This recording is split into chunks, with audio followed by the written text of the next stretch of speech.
नेताओं को वहाँ नहीं जाने दिया जा रहा है। वे जाना चाहते हैं, जो किसान मरे हैं उनके परिवारों से मिलने के लिए, उनको सांत्वना देने के लिए और यथा स्थिति को जो है वास्तविक स्थिति उसको जनता को बताने के लिए।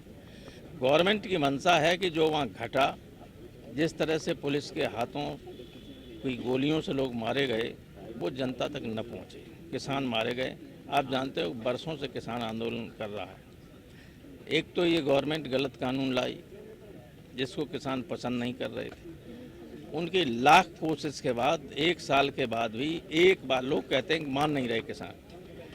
ये गवर्नमेंट बताए कि किसानों से वार्ता में अगर मान लो किसान कह रहे हैं कि हम कानून को वापस करना चाहते हैं, सब वापस लो, चलिए आप उनकी बात नहीं मानते, लेकिन आपने क्या कहा कि हम ये करना चाहते हैं? एक भी सुझाव दिया? एक भी किसानों से कहा कि हम उस कानून में ये संशोधन करना चाहते हैं, हमारी बात मान? एक बार भी नहीं, एक बार भी नहीं। इतनी जालिम तो सरकार है, मनमाने तरीके से काम कर रही, लोगों को मार रही। और लोकतंत्र में ये हमारा सबका अधिकार है कि हम अगर कहीं गलत हो रहा है तो उसका विरोध करें शांतिमय तरीके से। क्या अखिलेश कोई असलाधारी लोगों को ले जा रहे थे? हमारी ये फौज जो है वो क्या असला लेके जा रही थी? शांतिमय तरीके से। भारत के संविधान के मौलिक अधिकारों में ये लिखा हुआ है कि हम शांतिमय तरीके निशस्त्र होके प्रदर्शन कर सकते हैं।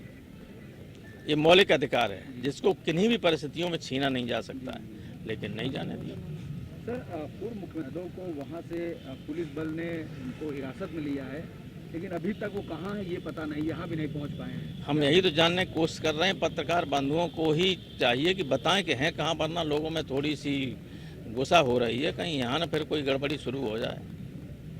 भाई हमारे अध्यक्ष अगर पता नहीं चलेगा तो व्यग्रता तो है ही लोगों के मन में कि कहाँ है। यही था ना सर, निश्चित तो यही। नहीं, मैं तो वहीं से था, वहीं से मुझे लाया गया कि चलिए आपको गिरफ्तार किया था, अखिलेश के साथ से ही। जी, और दोनों लोगों को अलग कर दिया गया था। हाँ सर, वहाँ पे जो लोग अभी 8 लोगों की मौत के आंकड़े से बढ़कर 9 हो गए हैं, एक पत्रकार भी वहाँ पे शहादत दिया है इस पूरे मामले में, क्या कहेंगे सर? ये बहुत ही दुखद है, बहुत दुखद है। ऐसा न कभी सुना न देखा, और ये तो वहाँ जाने तक नहीं देखा। ये सारी घटना को छिपाना चाहते हैं। और आप देखना शाम तक पुलिस के किसी बड़े अधिकारी से प्रेस रिलीज या प्रेस करा के ये कह दिया जाएगा इसमें सब किसान दोषी हैं, उनका कोई दोष नहीं। हाँ यही कहा जाएगा। सर, हम लोग शुरू से ही छोटे से तभी से पढ़ रहे हैं भारत में कि भारत एक कृषि प्रधान देश है।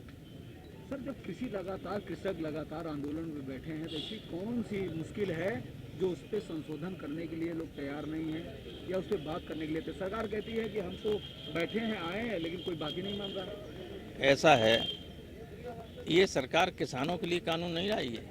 ये सरकार कुछ बड़े उद्योगपतियों को किसानों की जमीन पर कब्जा करने के उद्देश्य से, इस पूरे किसानी पर कब्जा करने के उद्देश्य से लाई है।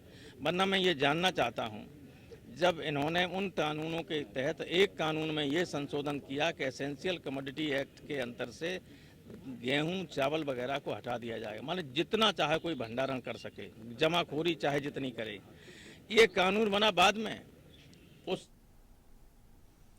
और आज जिस तरह से यहाँ पर कार्रवाई की गई है उसको लेकर सफाई खेमे में लगातार आक्रोश हमारे साथ है।